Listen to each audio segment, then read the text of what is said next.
All right, let's get into this show. All right, welcome back to the Short Kings podcast. Thank you again for joining us. It's been 2 weeks since our last episode in season 2, episode 2 today, and we're excited to come back.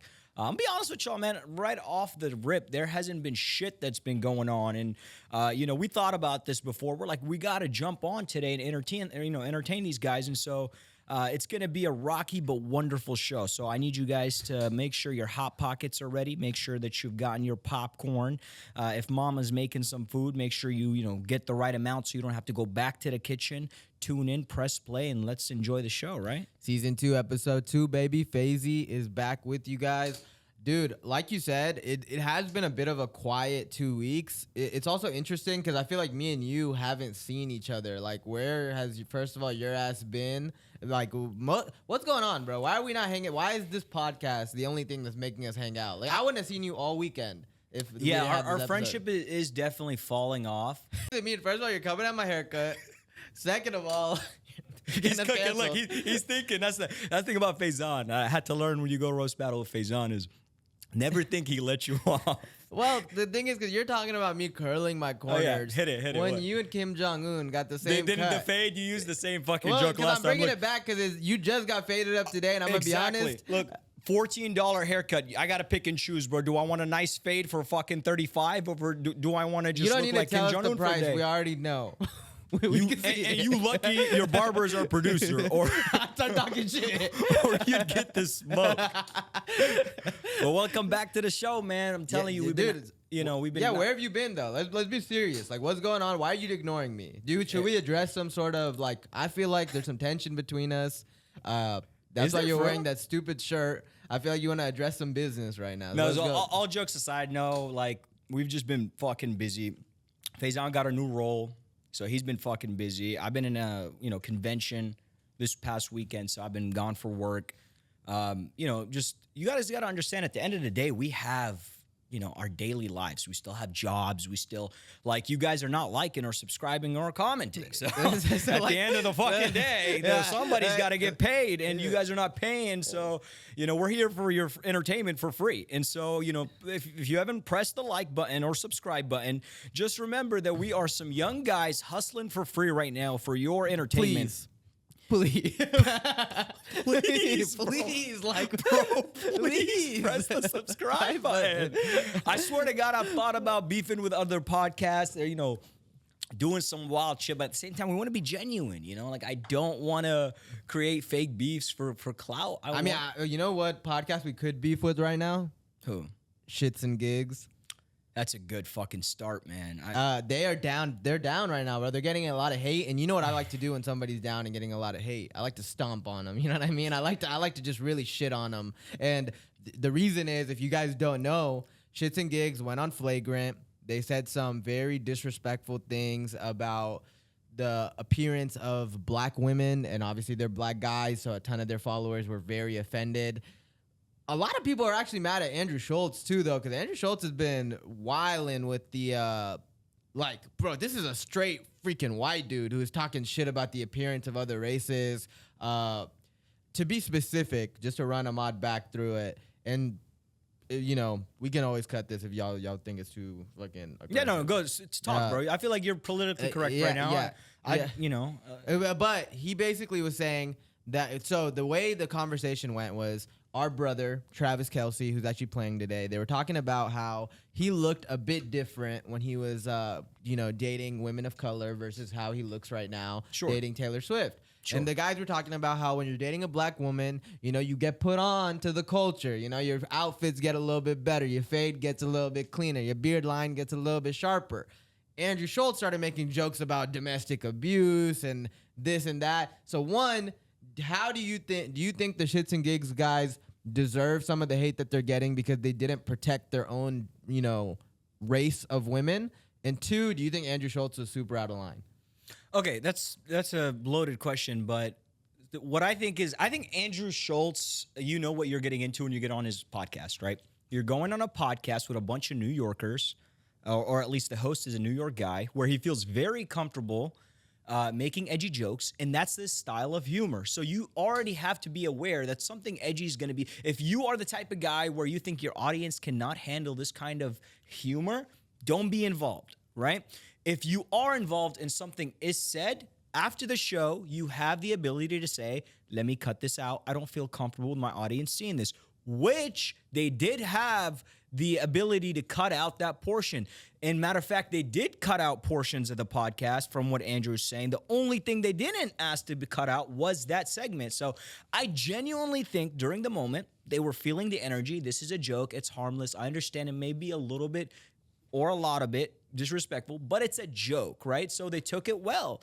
The whole bullshit about them being like, dude, honestly, I wanted to break the cameras and like walk off the show. We know that's bullshit. Yeah, they were laughing. They were having a great time. Their apology video, I think you hit it on the head, right? Because Andrew leaked the fact that they had the opportunity to cut parts of the show that they didn't want, and they left that intentionally in there and only went back and apologized after they got negative feedback, is classic 101, just became famous, don't know how to handle hate situation, right? They 100% did not give a shit about the jokes. Let's just be real. Dude, they were having a great time on the show. They didn't give a shit. And after they got some bad comments, they started having to go back and overcorrect themselves. No, that's facts. Yeah, I also think, bro, and this may be far-fetched, but I think that a lot of the countries are a few, and this is no diss to other countries, but I think a lot of countries are a few years behind the waves that America puts to, like, so for, what I'm referring to is the cancel culture, right? Like, yeah, we started feeling and promoting and flowering the cancel culture like what, 2 years ago, 3 years ago, and then now it's died out. You're seeing it slowly die off in the American culture. Now it's starting to hit these other countries, right? So you're seeing the UK cancel motherfuckers for like the dumbest stuff. You're seeing it, and it slowly make its way around the world. And we know this, right? We go to our home countries and we see how the trends that we saw here 2-3 years ago are just now kicking off. We have barbers in Jordan that are just now able to get a fade, and now we're dying off the fades. You can't get fades anymore, obviously, by the side of my head, as you see. But point is, I genuinely think the UK is going through like the full manic cancel culture right now, right? Because you saw those two dudes sit there and pretend to be sad. Like, that guy pretended to be. It was very obvious. He was like looking down, and he was like, my fight or flight kicked in. I had no idea what to do. I wanted to destroy the cameras, but like Andrew Schultz, he made us very uncomfortable. You're a grown fucking man, bro. You're a fucking grown man. You're like, what are they in their mid-30s, bro? You're a grown fucking man. There's no excuse for if somebody says something on camera or no camera, if it makes you uncomfortable, maybe okay, I get it. You don't want to make it awkward. You don't want to kill the show.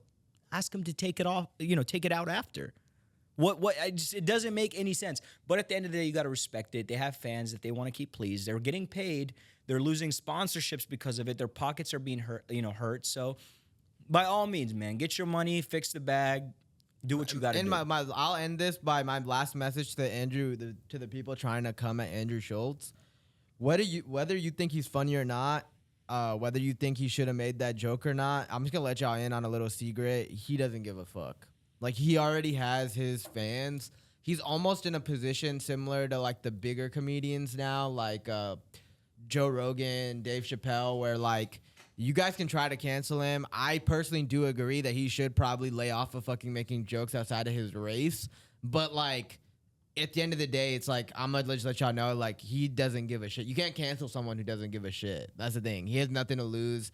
And, like, that's really just is the situation. Like, he has his fans. He has his show. He knows how he's going to do in stand-up. And he's just going to keep it pushing. And what's going to happen? We're all going to forget about this. Yeah, and he's fighting for a bigger cause, which is save comedy. Don't censor comedy. He wants to avoid censoring comedy. Yeah, not every comedian hits the joke every single time, but he's trying. And if it's not for you, turn it off. That's what I think a lot of fucking people don't get, dude. If you don't like it, if you feel offended, if you literally are at your house feeling offended, you have the power to hit this red button on your remote. Turn it off. It's really not that hard, bro. Turn it off.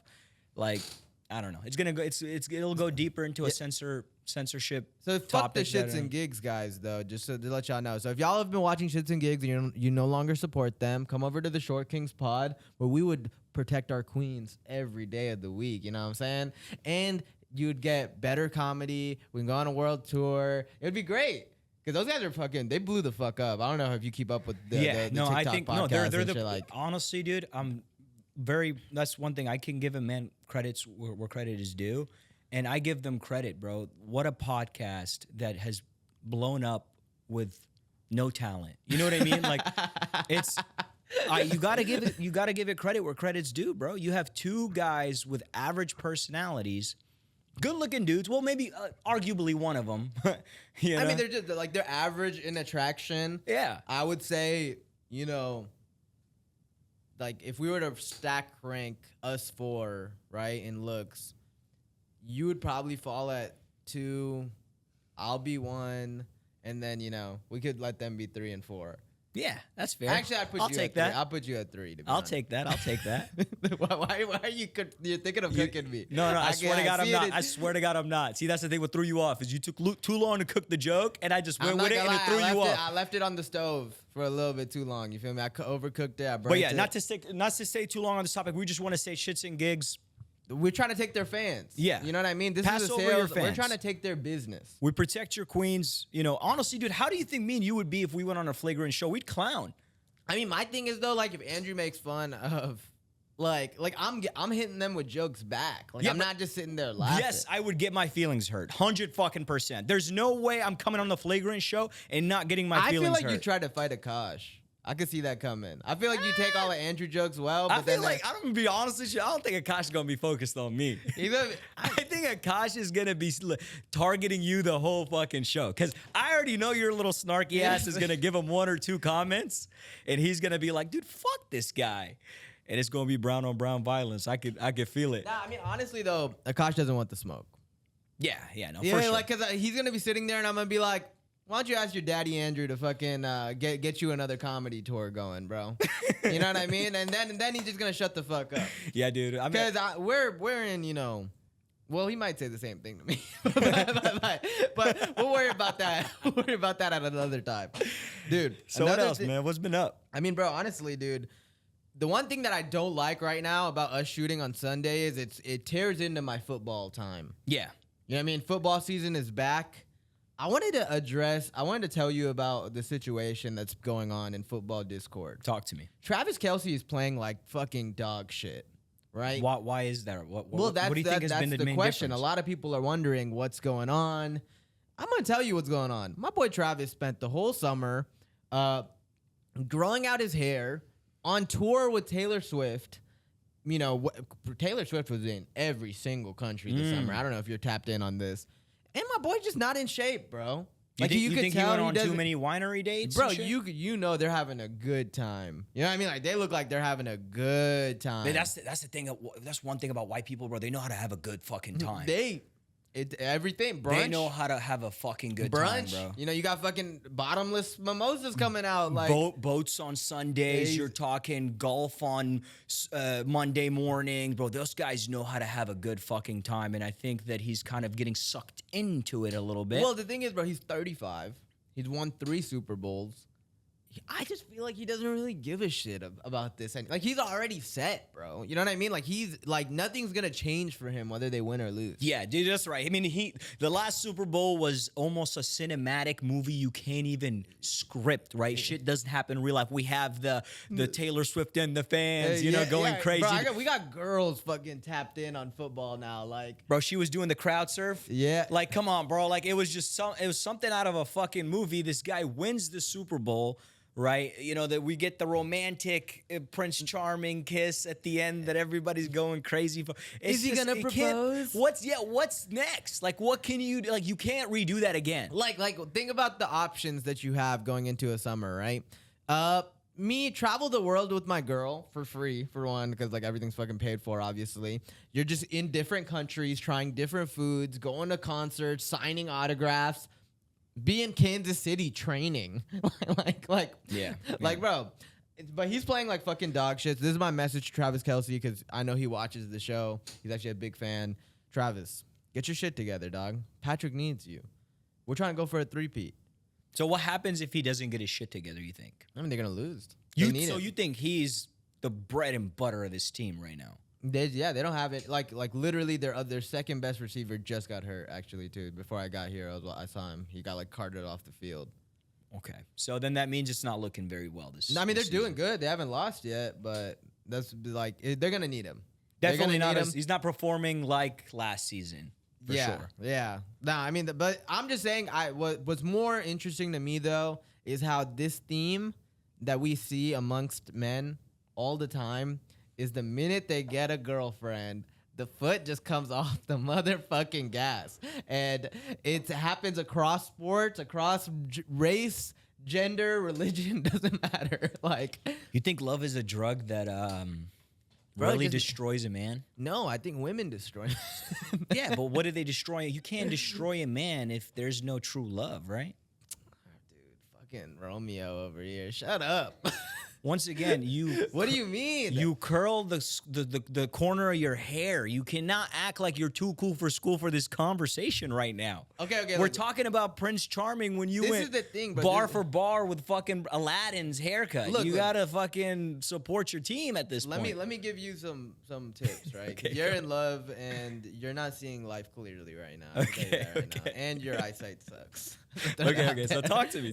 What's going on? What happens is when a man gets into a relationship, right? Yeah. Thursday night is for a single man. Thursday night is you're fucking locked in. Right? Okay, You're not cheating on your diet.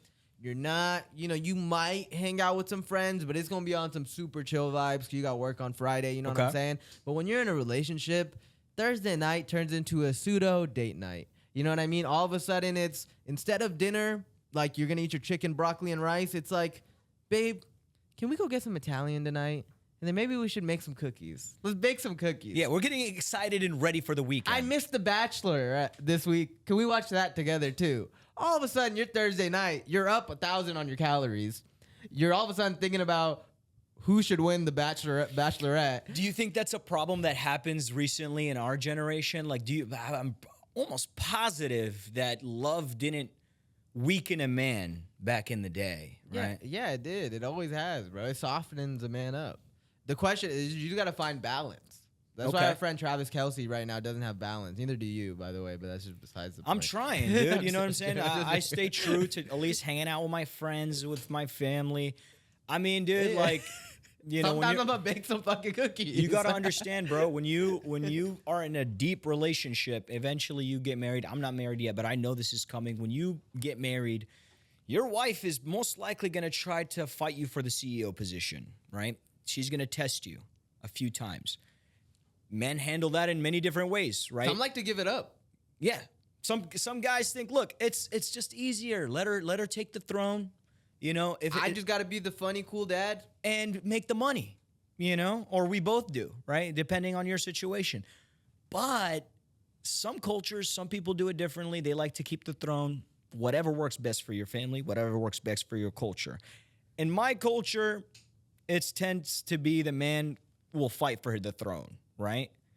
And there's many different ways you do that, but that's what we tend to do. Well, what's crazy in our culture? I actually think that it's almost a misconception because I feel like, what's crazy? Like, tell me our moms aren't like low key running everything. Yeah, well, see, but they just let our dads. Yeah, they let them think that they're running the culture.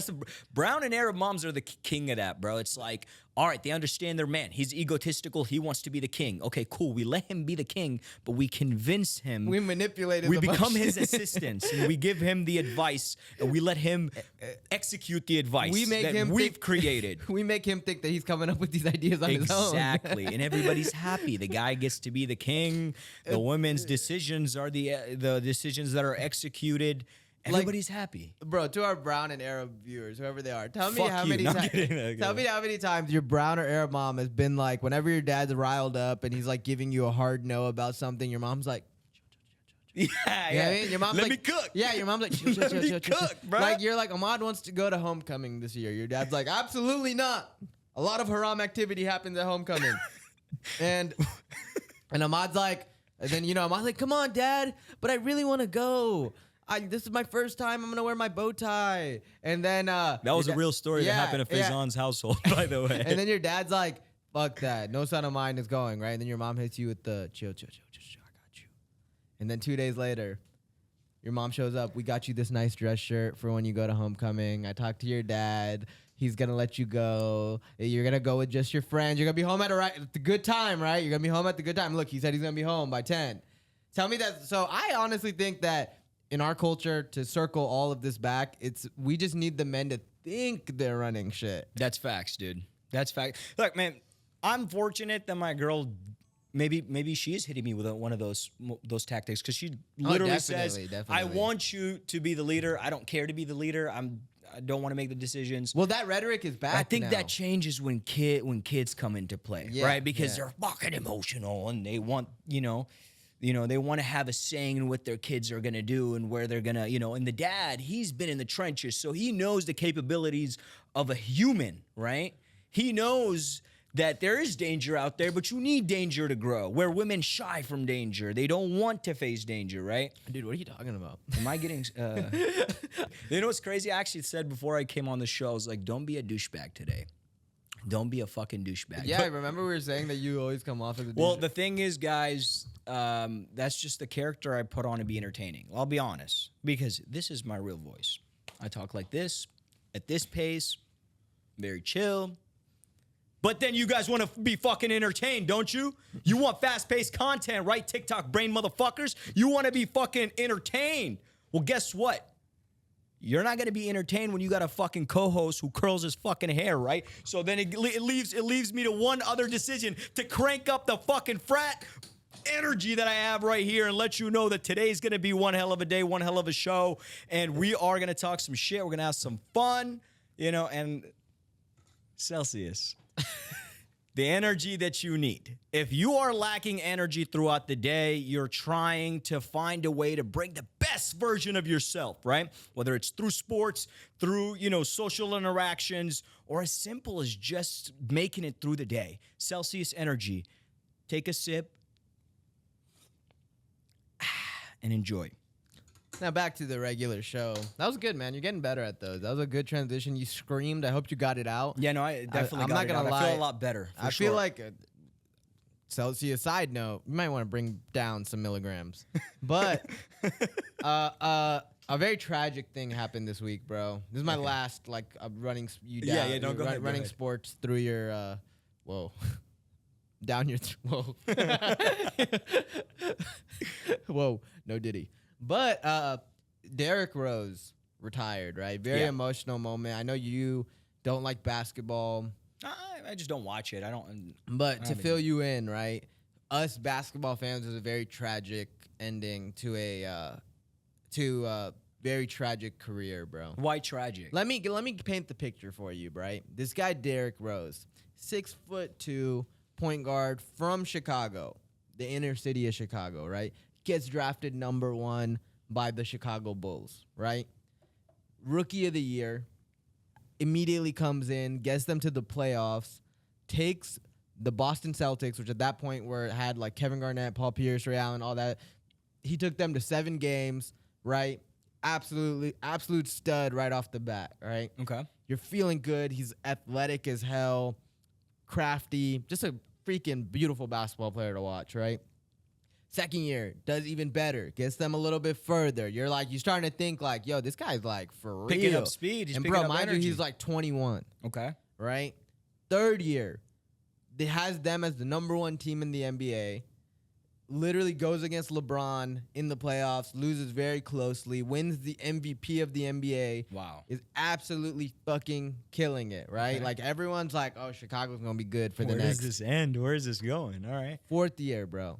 They're in a game in the regular season. They're up by freaking 14 points with 1 minute left. Okay. Why the fuck is he in the game, Tom Thibodeau? You still got to answer for that. You got to go to court for that, because your star player should not be in the game when you're up by 14 with a minute left, right? Goes up for a layup, comes down, tears his ACL. Wow. Tears his ACL, right? And at the time, this was like 15 years ago, right? So you're like tearing your ACL is like, now it's like, okay, you can come back from that. Medicine has advanced.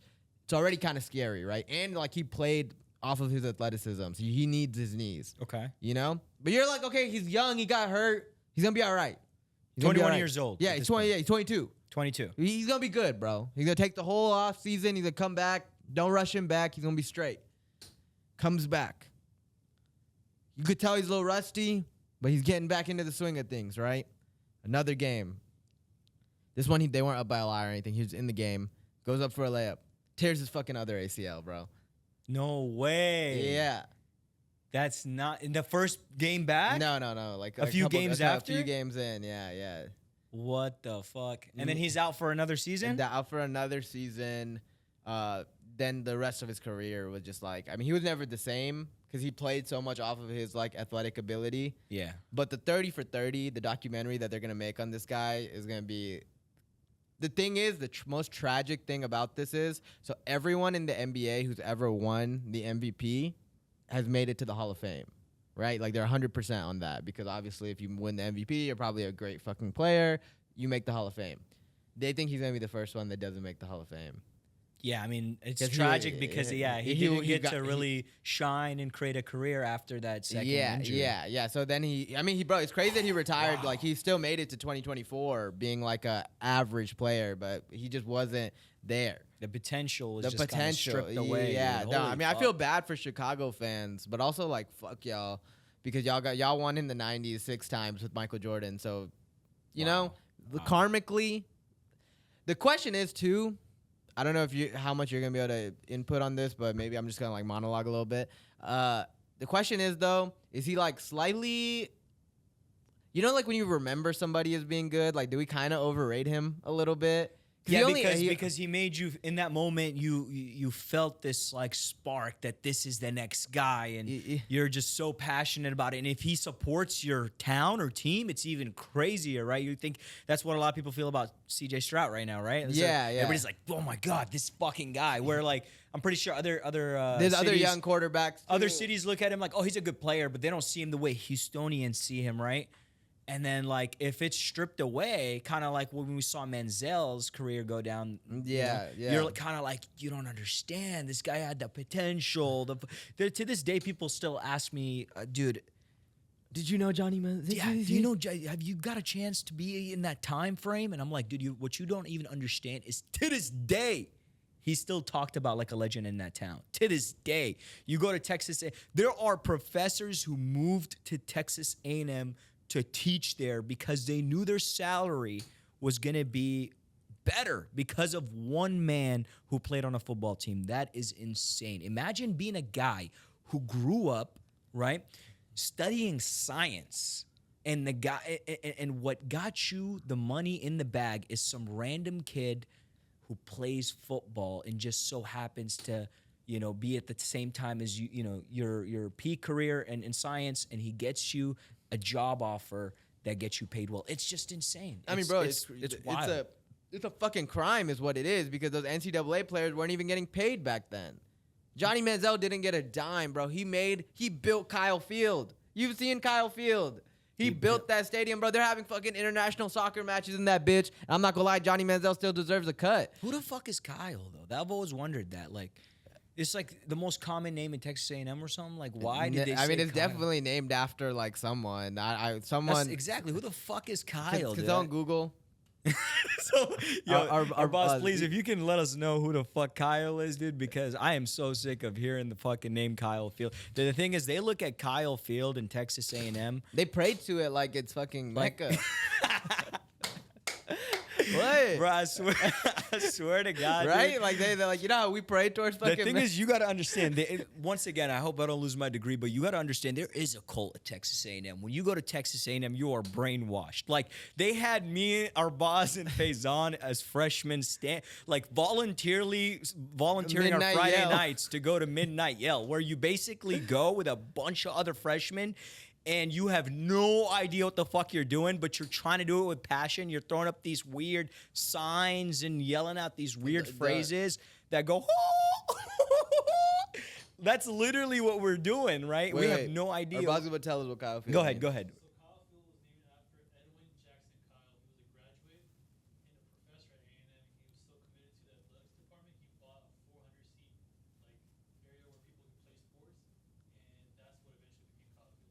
Okay, there we go. That makes sense. So Edwin, J. Kyle. J is his middle name? Jackson. Edwin Jackson Kyle, right? Something like that. He This needs guy. he needs to lose the middle name, but that's besides the point. Yeah. Shout out to Edwin, Kyle, for you owe Johnny Manziel some money. Because Johnny Manziel built that stadium. Yeah. And it goes back to what I'm saying, that I think Derrick Rose might have been a little overrated. Just like we kind of remember Johnny Manziel, like low-key, like he wasn't overrated though. I mean, he had one good year, bro. No, I'm saying that's what I'm saying during the time though. No, like his one good year was crazy. Yeah, but the year he came back, he wasn't as good. Yeah, you gotta understand that guy was just. And then he walling, was fucking like. He was the way Menzel was performing off of what he was doing at the time when he was going out every weekend, the amount of drugs he was consuming, and still showing up on the field and fucking up everybody that's on a full supplement, schedule of eating clean and sleeping right. It just defines human capabilities, bro. It also fucking tells you about how much of a superhero you are at the age of 22, bro. Or what you can be. Yeah, at age I mean, you gotta understand that's the peak of a man. Like, that's sad to say how far you are from that. And when it comes to athletics, right? When it comes to athletics, because like your physical prime is when you're like 22. Yeah, because I've heard a lot of people say that life starts for you at 30. 30's That's when the life type really of shit starts. you start hearing when you're about to turn 30. No. Well, sure, but yeah, that's a good point. Maybe that's why it stood out to me. But I hear a lot of people say like life starts at 30. Can you give some context? Well, okay, why does you've built some experience a little bit, right? You're starting to make a little bit of money, right? You're starting to truly understand who you are. Maybe at that point, you're starting to understand if you don't have a family. And when I say family, like wife and kids, you kind of understand what kind of family and kids that you want. So that's where life starts to really make sense. And I think that's why life starts at 30. Now, I think a lot of people have done it before. We've seen a lot of people like get their shit together at like 21, 27, whether it's getting rich or getting married early, whatever the case is. But I think for the most average man, I think life starts at 30. Yeah, I mean, I can agree with that. I think we're all on that track. Most of the people that we know. Yeah, because we all assumed we were going to be like way better earlier, but I mean, like, who knows, right? Like, everybody wants to believe they can be something. And not to go like down a motivational rabbit hole, but like, you know what I'm saying, right? Like, everybody thinks like, yeah, I'm gonna be fucking millionaire by 25, but it's like, come on, bro. Like, yeah, that's not realistic. Yeah, if your family weren't like wealthy and had a ton of knowledge to pass on to you, and you genuinely have to figure this shit out on your own, bro, unless you're fully committed to figuring that and finding that information and applying it and failing that many times, like, you're not gonna change anything that soon. It's just not possible. I mean, the thing is, like, you definitely aren't doing shit until like the age of 23, right? Because you have to be out of the school system at that point. I'm just waiting for you to say the brain, your frontal lobe developing, right? I'm waiting for him to say that. Like, so that's become my fucking. That's honestly become my fucking like catchphrase. Like, I say it so much. Like, anytime I make a good decision, I'm like, I didn't even know that was a thing till you said it. I genuinely didn't know that brains or the frontal lobe develops. Your brother, he came up to me the other day and he was like, dude, my birthday's coming. I'm about to turn 25. Can you tell? My shit's developing. I was like, I could tell. Your shit's a little behind. It's a few months behind, Jay. No, you know what I mean? I like how it's become like a thing. Like, people give me their frontal lobe progress. You know whose frontal lobe didn't develop well? Who? The Puff Puff what? The Puff what's P. Diddy's nickname? Puff Diddy? Puff? Nah, I'm not calling him love anymore, man. If he was doing a lot of illegal love, apparently. Hey. Well, bro, I don't even like we talked about this before. I don't want to get into the details of it because it sounds like some sick shit was going on, and I don't want to joke about it because then it's like there's like victims involved, but then I also don't want to take it too seriously because 1,000 bottles of fucking baby oil though? Like, okay, dude, let's be honest, dude. I don't know guys with a business that have 1,000 products in their home that run a business. 1,000, there's no man with 1,000 bottles of baby oil that's doing something normal, bro. I don't care if he came out, and the crime was money laundering. What the fuck are they doing with 1,000 bottles of baby oil? Well, they were doing the freak offs, bro. You didn't see the freak offs? And we found out from a very secret source that we cannot share with you that these bottles of baby oil actually were infused with chemicals that made you feel something special. That's what we're thinking because we're saying that why would the FBI take these bottles? Technically, you could have as many bottles of baby 'cause oil. You know what I mean? It's not a crime. There's some celebrities where I'm like, there's no way they gave it up, bro. There's no way they sat on his lap. There's no way, even for fame, right? But then it makes sense. If the baby oil makes you act different, then you gonna act different. And you're slippery. Loose. Like, you could get in and out of doors. Like, yikes. But come on, man. 1,000. So look, Ahmad, I want to run you through this. Wow. I want to run you through this setting, right? Just because, like, I feel like this is the best way to talk about this. Alternate reality, right? Alternate reality. We're in a different dimension. Okay. We're both at least 6'2" in this dimension. And Short Kings, we called it something else, but our podcast blew the fuck up, right? And we're like I'm talking about like we took Get to it. We get invited. That's what you're trying to get at, right? We took Joe Rogan's slot though. Like I want you to take that. Okay. You know what I mean? Like that's how big we are, right? So as we're that big, this like 10 years ago, we get an email. Our manager's like, "Hey guys, by the way, P Diddy's like throwing a party or something next week. He said if y'all could come through, like he'd more than welcome y'all." And we'd 100% go. Let's stop the cap. We would 100% go. If I found out Kevin Hart and all these guys are going to be there, I'm 100% showing up. No, right? for sure. So I'm going to be like, yeah, for shit show. And my manager's going to be like, look, bro, watch out though. I hear this crazy shit happens at the party. And I'll be like, motherfucker, crazy shit. Like, this is what I do. Crazy is what I do. Let's go. You go to this party. It's normal at first, right? Everything's cool, right? You're Everything's networking. cool. You're networking, right? I'm walking up to Kevin Hart. We're just trying to get guests for our show in the beginning. You're glazing a little bit, right? Because you know that you want to make these connections. But the second that things start to come off weird, how do you think it would happen? I think you would just start noticing. Like you think Meek Mill? So you're at the party, but you're not getting invited to whatever the fuck's going on. One thing about very important parties is there's always a VIP of a VIP of a. It never ends. It keeps getting VIPs, right? You'd want to keep getting invited, right? You're like, why is Kevin and Kat and all of them they're getting invited to the other room? I want to be in the other room. Like, what the fuck is going on up there? They sharing secrets. They sharing secrets out here. I want to get rich. I'd make my way, right? I'd make my way into whatever room. And think about like, imagine if like the second I get to the final boss and he spews the information that needs to happen for me to be successful, I'm a man of God at the end of the day, right? Without God, we're not getting rich. We're not getting fame. I know who controls that at the end of the day.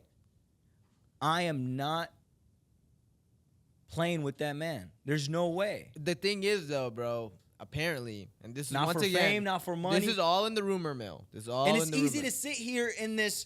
It's easy to sit here like without we haven't any been invited views, to a without party. any money and say that, right? Every guy can say that. Anybody can say that. But at the end of the day, you got to get tested to find out, But that's just what I think would happen. But see, I don't think it happened that straightforward, bro. Think about it. All the stories that are coming out is I took a sip of my drink. You got drugged. You got drugged. Or Kevin Hart, it's not you're looking at Kevin Hart going into a room. It's Kevin Hart's talking to you and, he's like, yeah, man, I'm ashy. I put on some lotion. And then you're like, oh, I'm a little ashy too. I'll take that lotion. And the next thing you know, you got the fucking special baby oil on your elbows. They got butlers passing the baby oil around. Yeah, they're handing you a food plate. And Lord knows what's in it. So what you're saying is if you've even attended, you'll eventually fall into it. You might get lost. I'm not saying that you're participating in the horrific crimes. Yeah. But I think if a lot of people showed up to them parties, what's everyone saying right now? What's their number one line? I left before shit got weird. No, you didn't. No, you didn't. You might have seen it. You might have seen it start getting weird.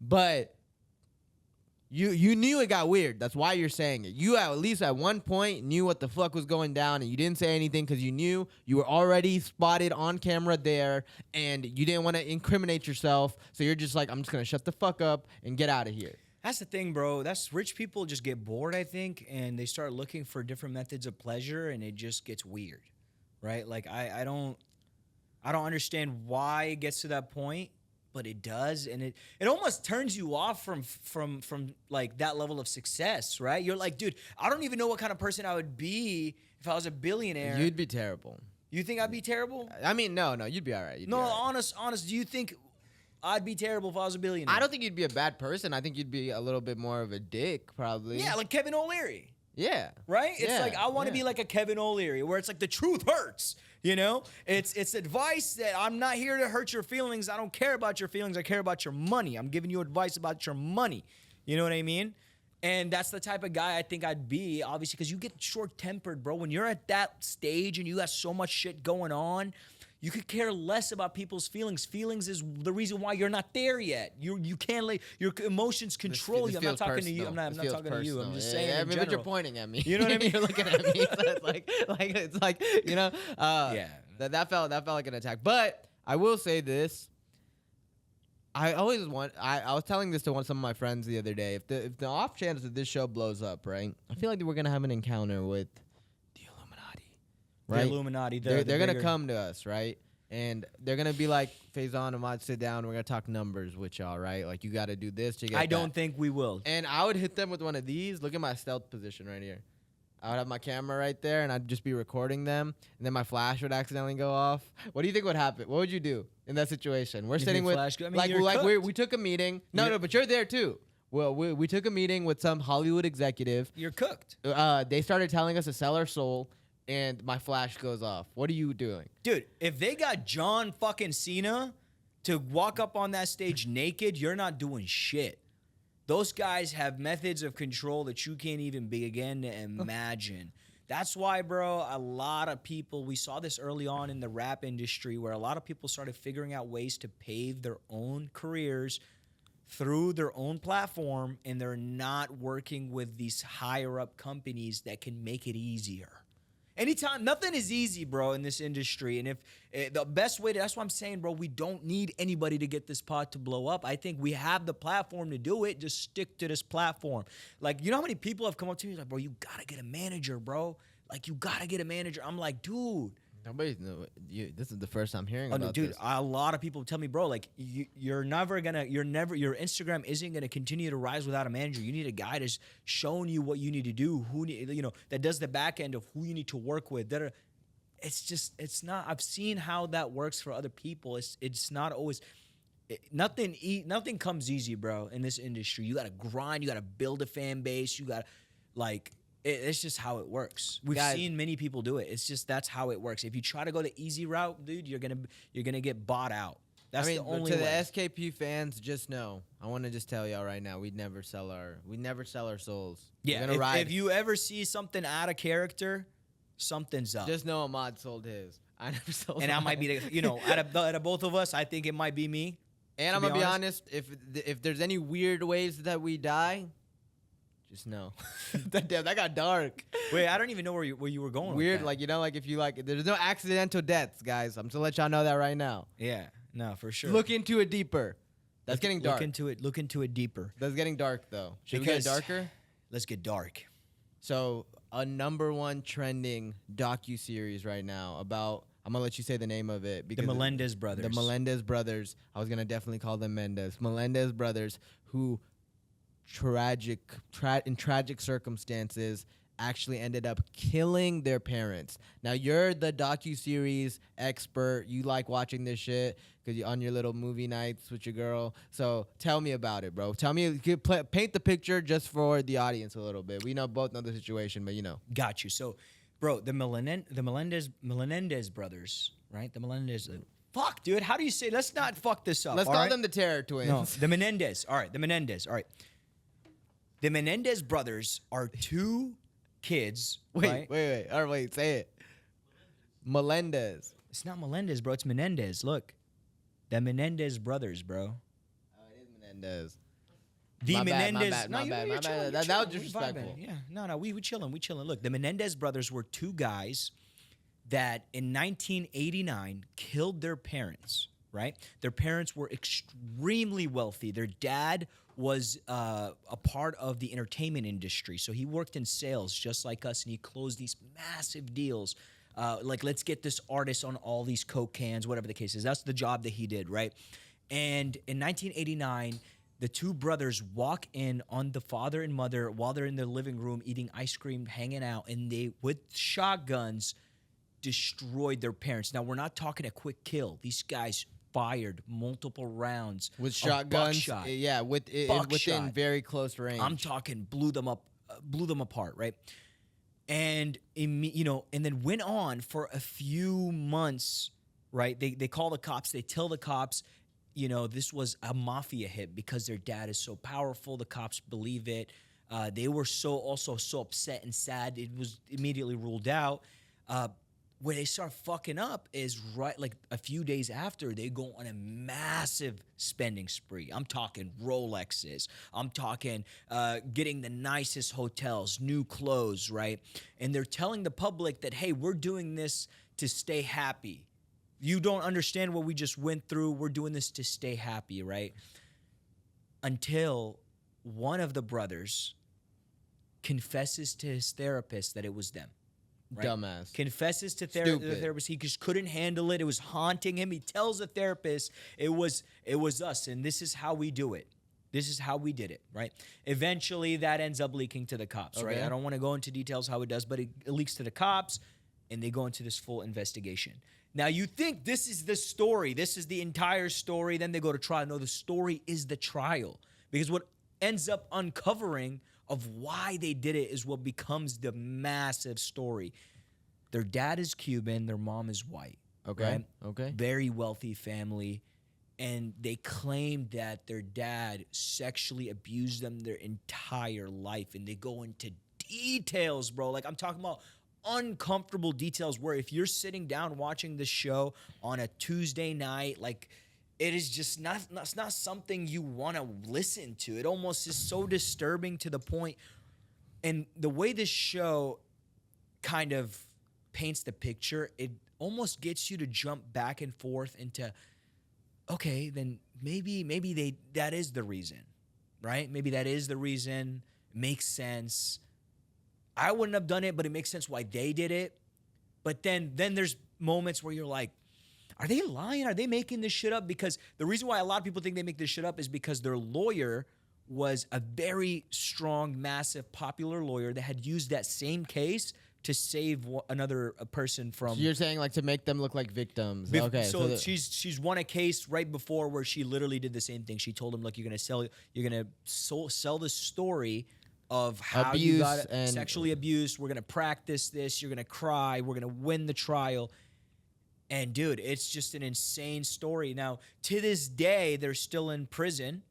They lost the case, and but to this day, there's people who, most of the fans really are for them. They think that it's a true story that actually happened, and they've sold it enough to where a lot of people believe that they are rightfully incarcerated and should be free. I mean, bro, the thing is, if what they're saying is true, I wish, bro, dude, it's just like you can't even justify actions after that much trauma has occurred.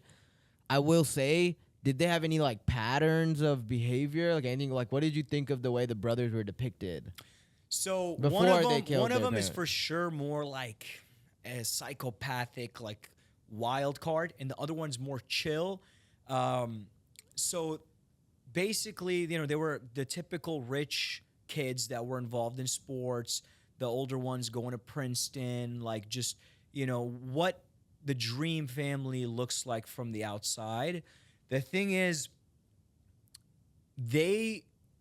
internally, the family was falling apart. So the mom is doing drugs, the father's cheating on the wife, and the kids are just not getting along with the parents. And they try to sell the story that we genuinely think our parents are going to kill us because of how many times they told us they hate us, how many times they... what about that scene where they thought that the mom poisoned them in the food? Exactly. So that makes me think that they were a little Yeah, because their version of the story is our dad was doing all this sexual abuse to us, and we threatened if he doesn't stop, we're going to tell that to publicly. He knows that would destroy him. The mother's always backing up the father.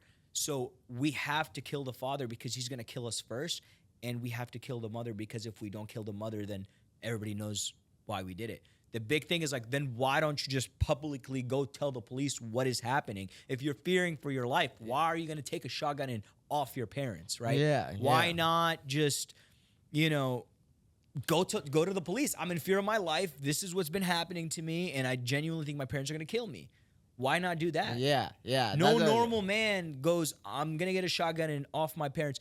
But that's what I'm saying. It's hard to justify, like, if you actually were getting abused. You know what I mean? Like, what your to get a logical little answer is. bit darker, the reason why a lot of people believe that their statements is true is when a man goes in to kill his parents and he fires multiple rounds of buckshot, the mom is crawling on the floor half alive, right? They go back out and they reload and come back and finish the mother. It's like, that's got to be something dark. There's something deeper than that. This is not like an act of defense. This is like there's something calculation. sinister happening in that household. No man can do that to his parents without a passionate reason, right? And so that's why a lot of people believe that what happened is true, you know, because the other argument is you guys did this for money. Money can't do that. If you grew up rich your entire life and you were already in the will, they were already in the will. They thought they weren't going to be in the will, but that's still not enough to cause a violent crime of that nature, bro. It's just, what a story. Where did you end up on after watching this? Like, what do you think happened actually? Do you think that they were actually getting abused and they just retaliated like that, or? It's tough. I definitely think. I haven't looked enough into the actual court trials. I just watched the show. Yeah, just based off of that. Based off the show, I think they might have been abused.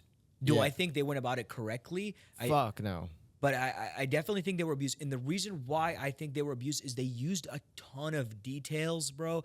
And they said a lot of things that was believable based off of their father's personality. Like they said that one of the reasons why their dad was doing it is because he believed that's how the Spartans created a strong, real man out of his children.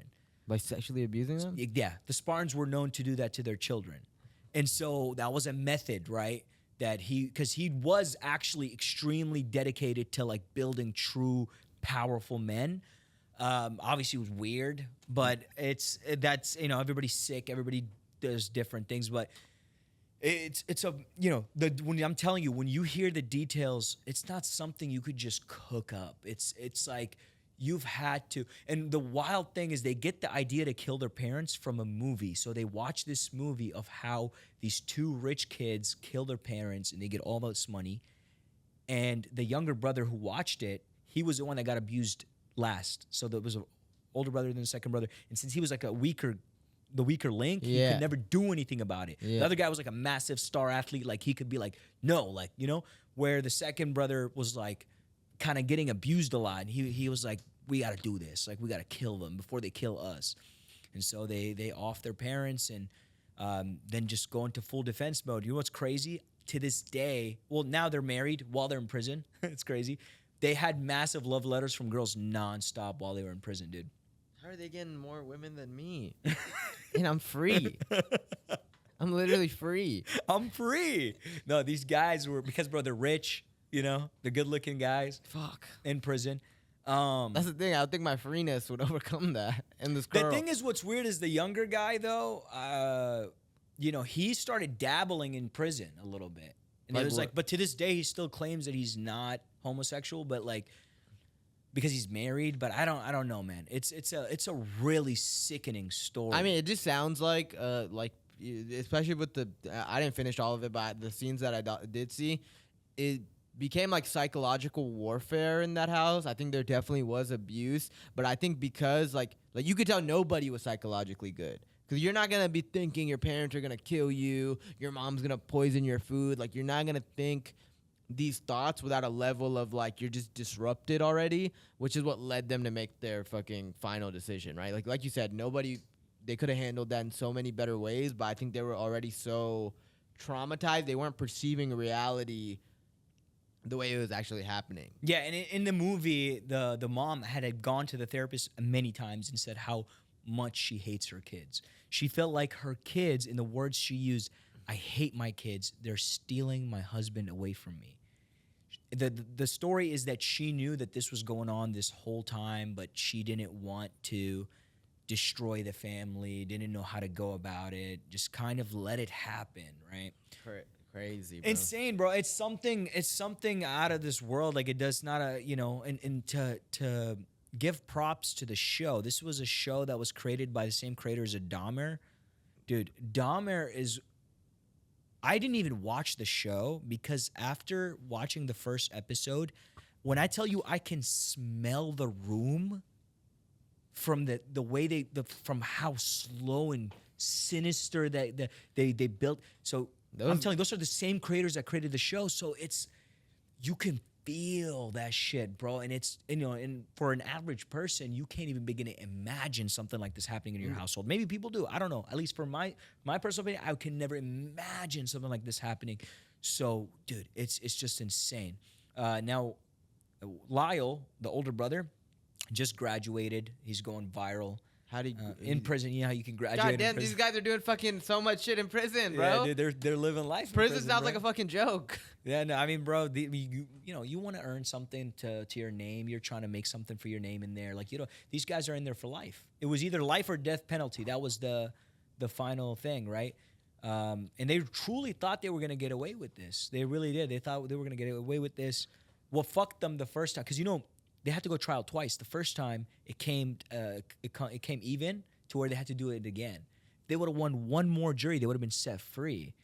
And so the reason why they had to do it again, and the second time it didn't work as well in their favor, Lyle, the older one, had this relationship with this girl on the phone, and he was like just spewing out everything like, I'm getting good at fake crying, and he sold himself out to this girl. Turns out this girl was a reporter this whole time. Pillow talk. And she writes a book called, something about like from inside the prison he comes out, and like fucking releases this massive book. God, so dude. The second one doesn't go in their favor at all. This second trial, the fucking lawyer that was going up against them was cooking. Yeah. Like, this guy came in just pew, pew, pew, pew, pew. And it was to a point where the curly-headed lawyer girl, she couldn't just keep up. Couldn't hang with Every him. time she was, I object, the judge would be like, shut your ass up. Like, it was that energy the entire, sit back down. No, keep it going. The guy just kept cooking.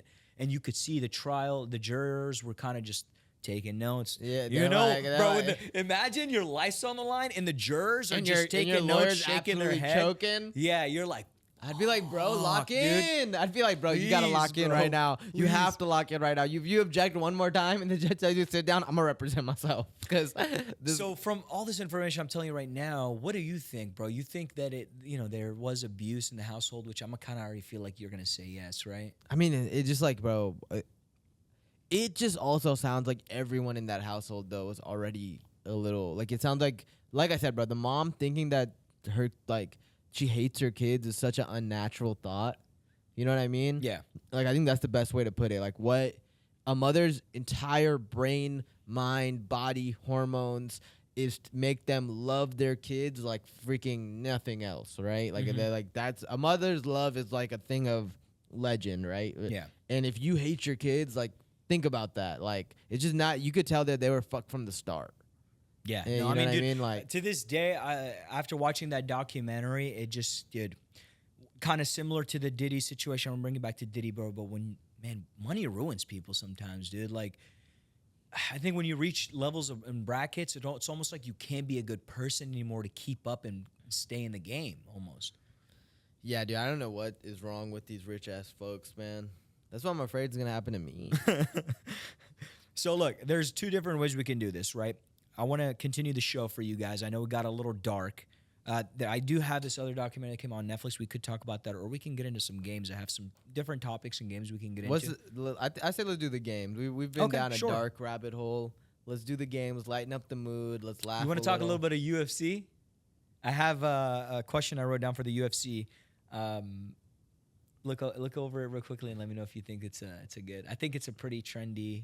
Were you saying the questions for UFC? Yeah. No, so it's a topic that I wrote in the UFC. Let me just say it out loud, and if you think we can get into it. So, what do you think are the top 5 countries that produce the best UFC fighters that we've seen walk into the octagon?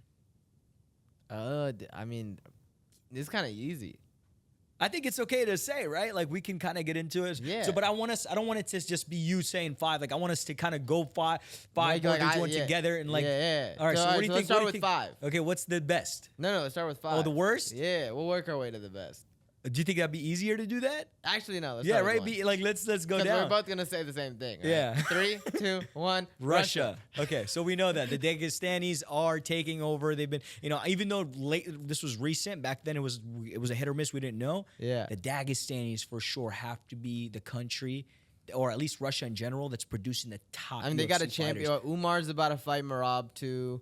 Islam is the number 1 pound for pound. We have had Khabib. We have had Hamzat.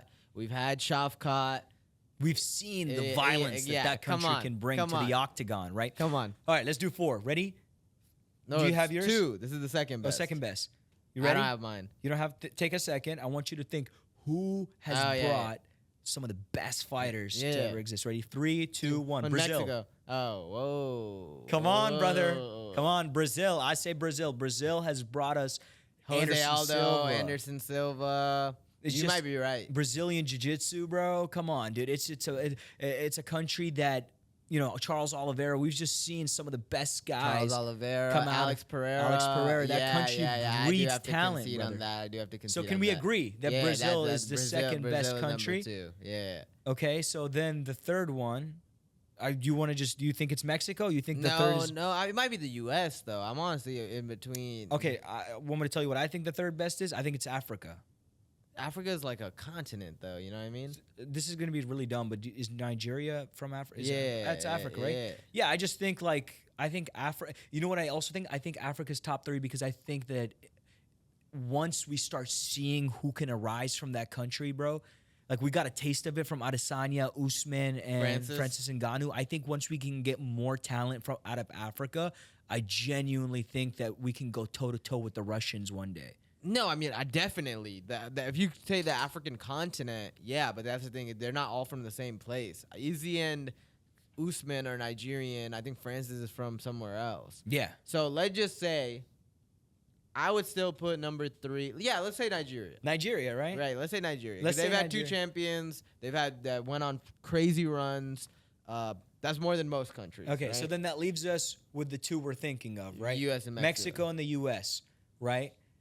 We gotta go. Like, what do you think? I just like the Mexican fighters more. I like them a lot too, bro. They're but some dogs, you know. But then the U.S. has like Justin Gaethje. Chael Sonnen, bro. Yeah, Justin Gaethje, Max Holloway is technically We've Hawaiian. had some of the best American UFC yeah, fighters. we gotta of all put time. America. We gotta forward. put America We gotta- forward. we gotta No put disrespect America to Mexico. We think Mexico. Y'all got some are fucking dogs, Y'all got but- some dogs, but you're still top 5, right? Yeah, Top 5 best countries. I mean, bro, Ireland. nah. They just Connor got- can't like carry Ian Ireland on his Gary, fucking back, But dude. like, There's no way But- Connor can carry Ireland on his back. Yeah, The Ian Gary, come on, Ian Gary. Ian you could've Gary. said- Yeah. he's- Sugar Sean. We saw what Marab did to him. Sugar Shot's not Irish. He's Irish, brother. He wants He's to half be Irish, half white. Yeah, he's white though. He's American. Yeah, he's American. He's from like fucking Montana. Dude, you saw it? Whatever. I'm about to. What? I know. Say. He was playing video games with Sketch. Getting absolutely Dude. fried. Dude. Sketch was frying this dude. That was not. I mean, it was kind of a tough watch. I was just because like, he was like, what happened to your defense there? He's like, what happened to your takedown defense in the fight against Marab? he's like, that's what I thought. The entire round 1, 2, 3, 4, and 5. Bro, what do you think about Sean saying he thinks he won round 1, 3, and 5 now? Just when I thought that he had the mind of a champion, and he made no excuses and walked away like a real soldier, he failed. He failed. Dude, when he posted that video, the amount of comments that were like, Sugar Sean O'Malley, a fan here. Yeah, no, dude, I don't even think you won 1 round. Matter of fact, I thought he lost the walk-off too. I think we might have to add that and give it to Marab as well. I mean, bro, the fact that dude, I can't even tell if he's trolling. That's how bad this is. No, he's not trolling. He genuinely thinks, which is cool. Like, you're a fighter. You have to believe whatever you got to believe to think you can. Because for you to go there and get mauled like that by Marab, you got to spin something up to make you think you have a chance to be champ again. Right? Because you're looking at Umar and Marab now. Like to think you even have a chance, He's you done. gotta He's not gonna be champ again. never. Honestly, the issue is too. What's gonna happen is they're gonna make him fight Peter Yan again. Even somebody like Henry Cejudo, who's like a really good wrestler, he's gonna have to fight one of these guys again to get back in the mix. Speaking of these Dagestanis, what do you think of Michael Chandler saying that American-style wrestling defeats Russian Sambo every single time?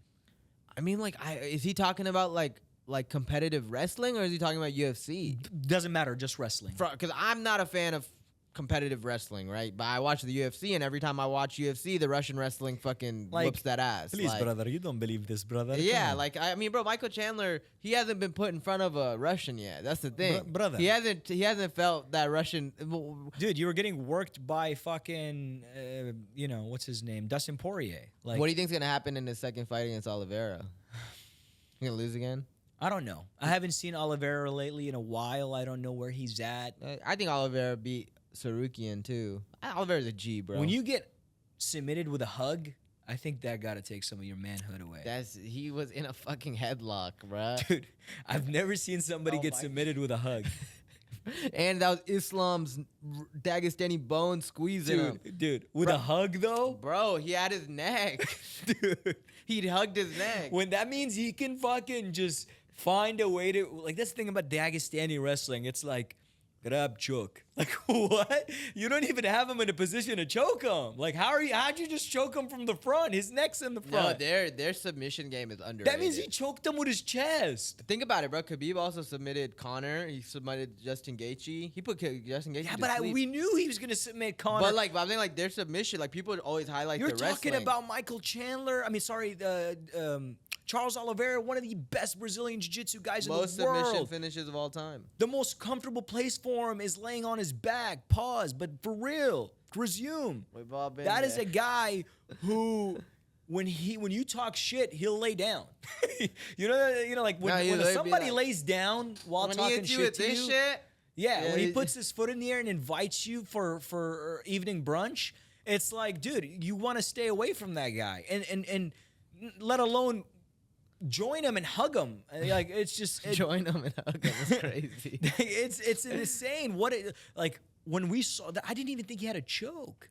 Bro, he had something around The that only guy's people neck. who knew was Khabib and his team. They knew And that. me. We've seen this, brother. And This Joe is- Rogan. We Me call and Joe this Rogan. the Russian hug of Sambo. Sambo. Yeah, I did that to Bear once.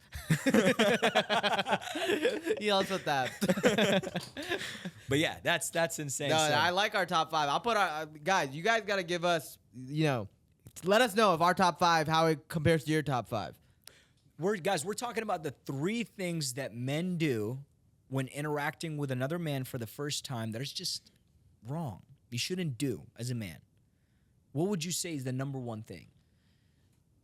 Men like to subtle jab Assert dominance is what to you're assert saying. dominance, yeah, and they think that the other guy either doesn't realize it or like. So you think? Yeah, I agree with you. I think asserting dominance, but then again, that's what leaders do. You think that's the number one thing that men do that's wrong, asserting dominance. I think so because I feel like this shit. I get tested every time I talk to a guy at the gym. Yeah, I have to sun him. I mean, I think unless you're in prison. Yeah, I think you unless you're do in this. prison, I don't think you need to assert dominance on another man that you don't know. Number one is being asserting dominance for no reason. for no reason. What's the second thing you think that men do wrong in men interactions? Men do wrong in male interactions. If you have one, tell me. I'm thinking. Of it too. I think it's making it very obvious what your agenda is. Yeah.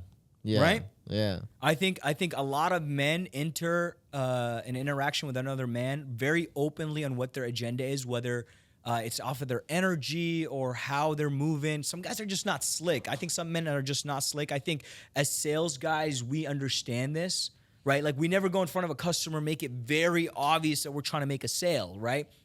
It's like we got to build rapport, build a relationship, make sure Figure out, find the need, and then you get. I think a lot of men make that very, very obvious.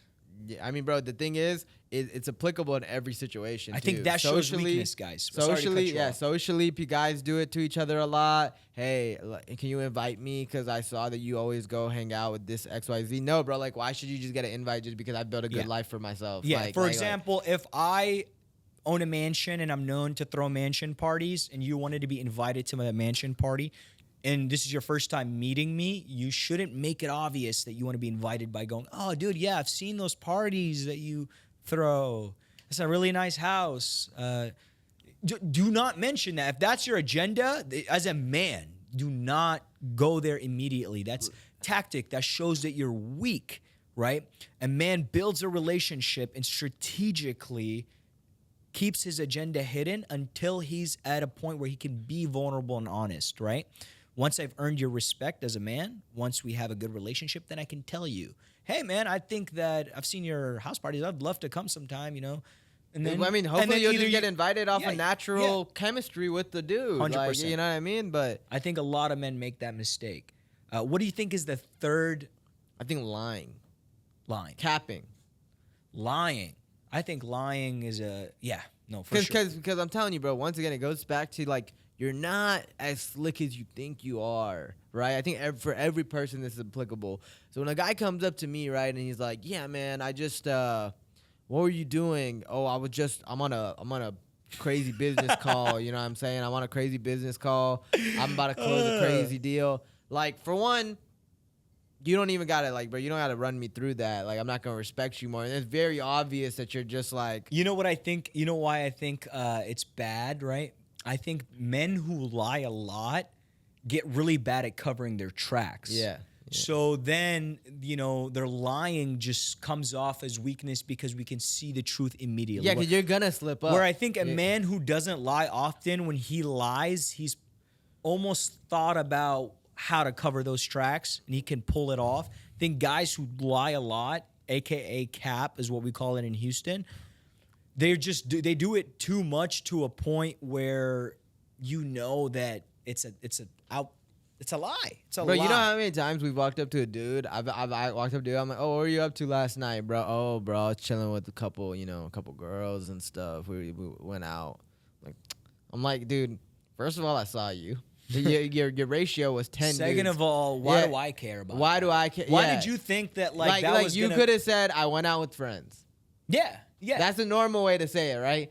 For you to give me there's a couple girls. I just went out with them. You know, dude. Maybe this is just me thinking, but I think at age, for me personally, after I surpassed age 23, 24, if another man tries to use girls as a bragging tactic to me, it's 100% lie. That's how. Because it's almost like, what makes you think that's still impressive to me? Like, I don't understand. We're way too old for that to be. It's like kind of like have you seen the movie Grown Ups? Yeah. When David Spade still tries to brag about how many girls he gets to the rest of his homies, and like no one cares. He's like, bro, we're all married. Yeah, like, no one cares. You know what I'm saying? It's just not that deep. I'm telling you, bro, guys are actually comedy, bro. I think it's not talked about enough. Like, male-to-male interaction is actually ridiculous 90% of the time. Because there's so much random cap, dominance being asserted, flexing, lying. I'm like, dude, I don't even want to be your friend. like I was forcing myself through this whole conversation just to be nice. Yeah, I mean, a lot of people just get stuck in high school phase, bro. They never evolve, and they still live in the same city.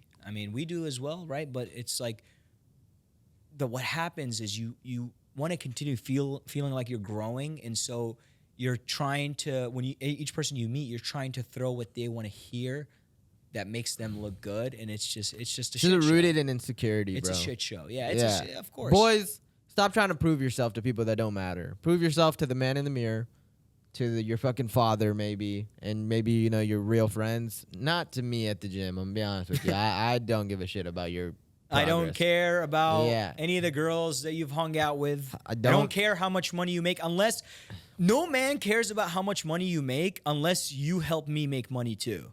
If you don't help me make money in any way, shape, or form, then I don't care how much money you make. I think that's a big mistake a lot of guys do, fail to do. It's like, I got to be friends with that guy because he has fame or money.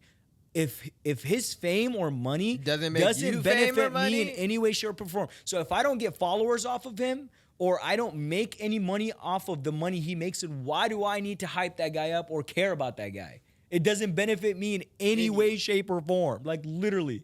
I think that's a big mistake. A lot of people, they think just being next to him or around him, they'll be perceived like they got it too. But that's not the case. Like, if anything, you just get perceived as, because if that guy actually's got it and you don't, you just look stupid.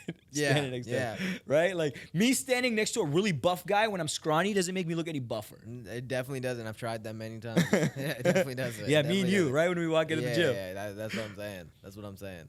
But yeah, dude, I think we're, shout out. I think this episode came out to be a lot better than what we thought. It's a real conversation. We're having a real conversation. I'm not gonna lie, Bunky's gonna have to cut some shit out today. That's fair. We're not scripted today. We're genuinely having a bro talk. Our editor's gonna have to work a little bit, but but yeah, dude. Honestly, I think that we've, this is a good way to wrap up the show. You got any advertisements you want to throw in?